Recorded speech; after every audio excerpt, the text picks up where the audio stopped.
Penangkapan penggugat ijazah Jokowi kesankan pemerintah gunakan kekuasaan. Yusril Iza Mahendra mengatakan ia menyayangkan mengapa polisi menahan Bambang Tri dalam dugaan melakukan tindak pidana pencemaran agama.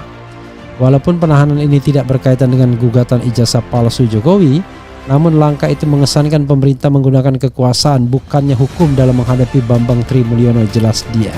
Kalau memang siap pengacara-pengacara yang ditunjuk untuk menghadapi gugatan dari Bambang Tri, ya sudah semestinya Bambang Tri itu diberi kesempatan, ya kan, untuk menghadiri sidang dan menjelaskan tentang tuduhannya itu. Kalau dia nggak bisa menghadiri sidang gara-gara ditangkap oleh Bareskrim, ya ini keadilannya di mana? Toh yang menjadi persoalan itu kan delik aduan. Kalau kita baca keseluruhan komentar Yusril itu kelihatan gini. Satu sisi dia ingin menggunakan rasionalitas hukumnya, ya, karena dia paham betul mana yang benar, mana yang tidak. Tapi di sisi lain, sebagai part of government sekarang ini, dia juga harus berhati-hati, ya, menyampaikan kritik itu. Bagaimana caranya keyakinan hukum dia sampai, karena itu ada kredibilitasnya, tetapi pemerintah merasa tidak tersakiti atau tidak terhunjam jantungnya, gitu, kira-kira begitu. Yang menjadi masalah itu kapan Jokowi itu siap untuk membawa pengacaranya untuk menghadapi gugatan terhadap ijazah palsunya itu. Banyak ahli hukum, ya, dan banyak orang yang akan mendukung Jokowi, saya kira. Tetapi memang di sini persoalannya seberapa banyak pun, tapi kalau misalnya bukti-bukti bahwa dirinya itu tidak bisa kuat untuk menunjukkan ijazah asli, ya ini memang menjadi persoalan yang cukup berat itu, ya. Dan kalau pengacara Jokowi itu sudah hadir di pengadilan, lalu Bambang Tri itu masih di dalam penjara, tidak bisa memberikan penjelasan terhadap gugatannya, ya ini di mana keadilannya? Kan tidak ada. Jadi kalau misalnya ada pihak yang tidak menginginkan kasus ini berlanjut, maka ya berarti kasus ini nggak main-main, karena mereka tidak ingin berlanjut. Karena kalau berlanjut, it will be dangerous. I don't know exactly. Mungkin, ya kan, akan berbahaya. Bagi siapa ya? Nggak tahu kita. Oke, ya.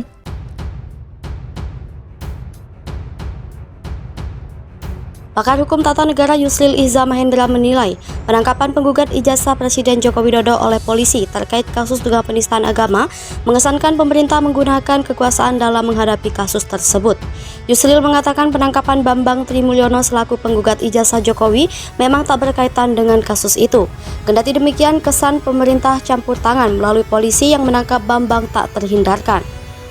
Yusril mengatakan penangkapan Bambang berujung pada pencabutan gugatan ijazah Jokowi di Pengadilan Negeri Jakarta Pusat. Musababnya, kuasa hukum Bambang yakni Egy Sujana dan Ahmad Kozinudin tak bisa berkoordinasi dengan klien mereka untuk menyiapkan pembuktian di pengadilan. Yusril menuturkan pencabutan gugatan itu sejatinya merugikan Jokowi karena kasus gugatan ijazah palsu tersebut tak kunjung usai.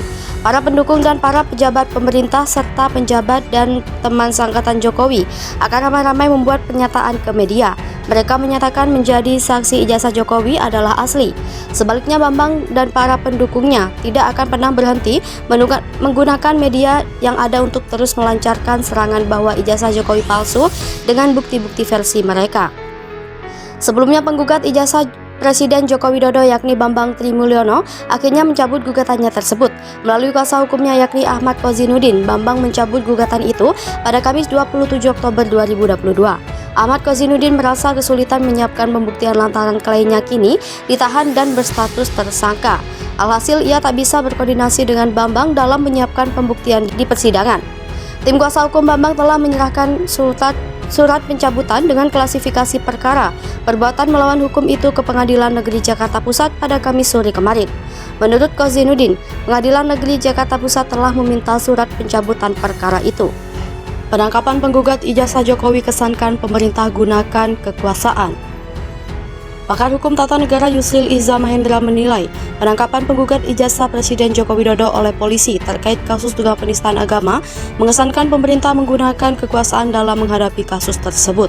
Yusril mengatakan penangkapan Bambang Trimulyono selaku penggugat ijazah Jokowi memang tak berkaitan dengan kasus itu. Kendati demikian, kesan pemerintah campur tangan melalui polisi yang menangkap Bambang tak terhindarkan.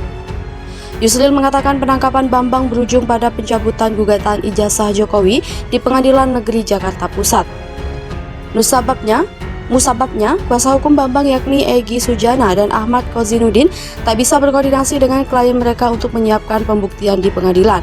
Yusril menuturkan pencabutan gugatan itu sejatinya merugikan Jokowi karena kasus gugatan ijazah palsu tersebut tak kunjung usai. Para pendukung dan para pejabat pemerintah serta penjabat dan teman sangkatan Jokowi akan ramai-ramai membuat pernyataan ke media. Mereka menyatakan menjadi saksi ijazah Jokowi adalah asli. Sebaliknya Bambang dan para pendukungnya tidak akan pernah berhenti menggunakan media yang ada untuk terus melancarkan serangan bahwa ijazah Jokowi palsu dengan bukti-bukti versi mereka.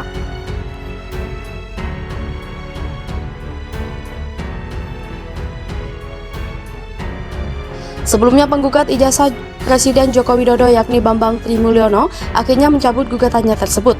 Melalui kuasa hukumnya yakni Ahmad Kozinuddin, Bambang mencabut gugatan itu pada Kamis 27 Oktober 2022. Ahmad Kozinuddin merasa kesulitan menyiapkan pembuktian lantaran kliennya kini ditahan dan berstatus tersangka. Alhasil ia tak bisa berkoordinasi dengan Bambang dalam menyiapkan pembuktian di persidangan. Tim kuasa hukum Bambang telah menyerahkan surat pencabutan dengan klasifikasi perkara perbuatan melawan hukum itu ke Pengadilan Negeri Jakarta Pusat pada Kamis sore kemarin. Menurut Kozinuddin, Pengadilan Negeri Jakarta Pusat telah meminta surat pencabutan perkara itu. JK telepon Sri Mulyani, jangan takut-takuti orang, tahun depan kiamat. Mantan Wakil Presiden Yusuf Kala mengaku telah menelpon Menteri Keuangan Sri Mulyani dan meminta agar tak menakut-nakuti masyarakat dengan ancaman krisis ekonomi. JK mengatakan krisis itu ada yang membuat masalah, tapi ada juga yang memberikan manfaat. Menurutnya, Indonesia tidak mengalami krisis energi dan pangan karena menghasilkan komoditas itu secara mandiri. Ia mengatakan resesi dipicu oleh satu sebab kebijakan sejumlah bank sentral dunia yang agresif menaikkan bunga acuan demi meredam lonjakan inflasi. Sri Mulyani mengatakan kebijakan itu pasti akan menekan pertumbuhan ekonomi, alhasil resesi menjadi kian susah untuk dihindari. Ia juga menyebutkan tidak mudah menyusun APBN 2023 di tengah situasi perekonomian dunia yang bergejolak. Sri menuturkan banyak perubahan yang terjadi di tengah jalan akibat situasi yang tak menentu dan datang tiba-tiba. APBN 2023 yang awalnya disusun hanya mempertimbangkan COVID-19, kemudian dihadapkan dengan perang Rusia-Ukraina. Dia menjelaskan ketegangan antar dua negara tersebut menyebabkan berbagai krisis seperti pangan, energi, dan keuangan yang menyebabkan harga minyak pangan naik tajam. Bahkan beberapa negara mengalami krisis utang akibat kondisi ini.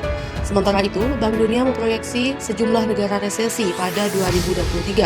Hal ini karena suku bunga acuan bank sentral di sejumlah negara semakin tinggi. Presiden Bank Dunia David Malpass mengatakan bank sentral terus mengerek bunga acuan demi menekan laju inflasi. Kenaikan suku bunga acuan akan menghambat proses pemulihan ekonomi global, sehingga Bank Dunia memprediksi sejumlah ekonomi dunia melambat menjadi 0,5% pada 2023 mendatang. Ia khawatir tren perlambatan ekonomi akan berlangsung dalam jangka panjang. Karena itu, Malpass mendesak seluruh negara untuk fokus meningkatkan produksi agar pasokan kembali melimpah, sehingga inflasi bisa ditekan. Di sisi lain, Dana Moneter Internasional menyebut Indonesia menjadi titik terang saat ekonomi dunia suram. Hal tersebut diungkapkan oleh Managing Director IMF, Kristalina Georgieva saat bertemu dengan Menteri Keuangan Sri Mulyani.